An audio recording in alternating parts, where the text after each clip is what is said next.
Hello, brothers and sisters of the Briar. Professor Jeremiah here. Just enjoying an evening smoke.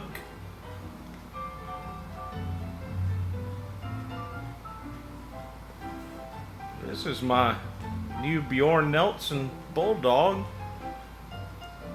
And I tell you, we talk about pipes ghosting. This is an estate pipe.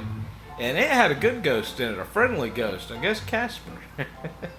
But I say that because I'm smoking in it right now some Cary Grant Kramers.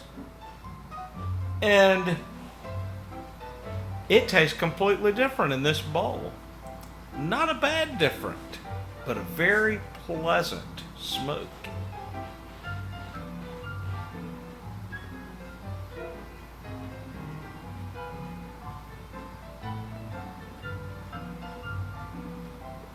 Very nice.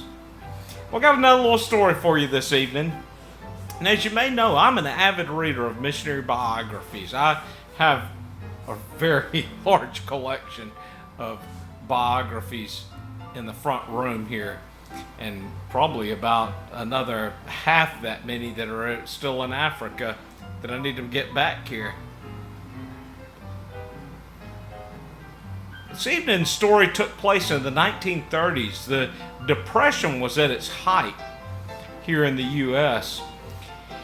And a missionary from China had written to his churches here talking about a great need that he had for an orphanage which he was running. They needed blankets, they needed clothing. And a number of churches here in the States heard that call.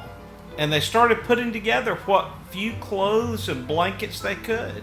Amazing enough, during the Depression, they were willing to give and make that sacrifice to help others.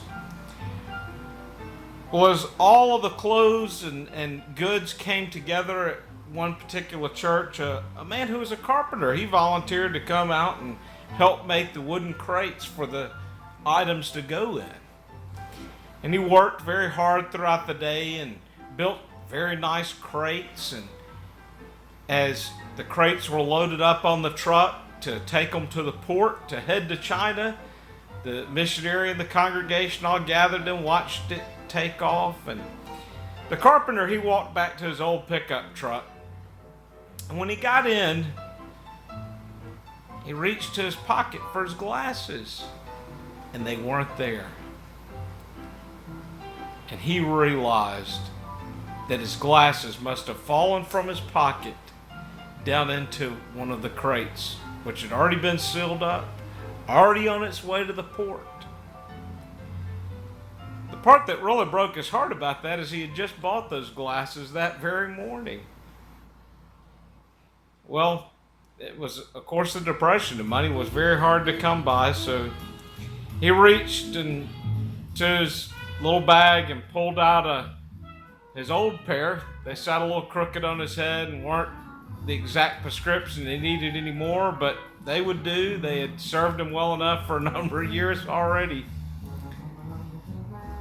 Almost a year later, that missionary was back in the States sharing with the churches about his work and encouraging them and the gifts that they had sent. And when he had arrived at the carpenter's church, not knowing which church various boxes had come from, the missionary started sharing about a surprise gift that had arrived in one of those crates. As they were unfolding some of the blankets, they found a pair of glasses that had fallen out. That really excited the missionary, because you see, a few weeks before those crates had arrived, some communist youth of the newly formed Communist Party in China at that time had come through their orphanage and ransacked it, breaking his only pair of glasses. As the missionary unfolded these glasses and thought, that couldn't be my prescription, put them on his head, sure enough, they not only fit well, but they were a perfect prescription for him.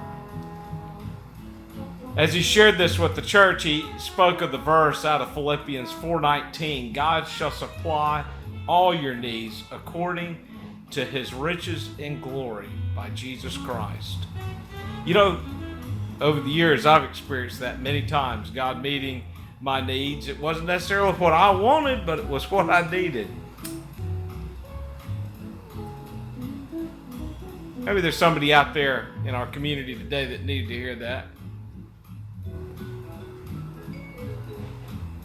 Of all the missionary biographies that I've read of missionaries that lived through the Depression era overseas, every single one of them was provided for. Maybe not lavishly, but then again, what missionaries provided for lavishly, but their basic needs were met.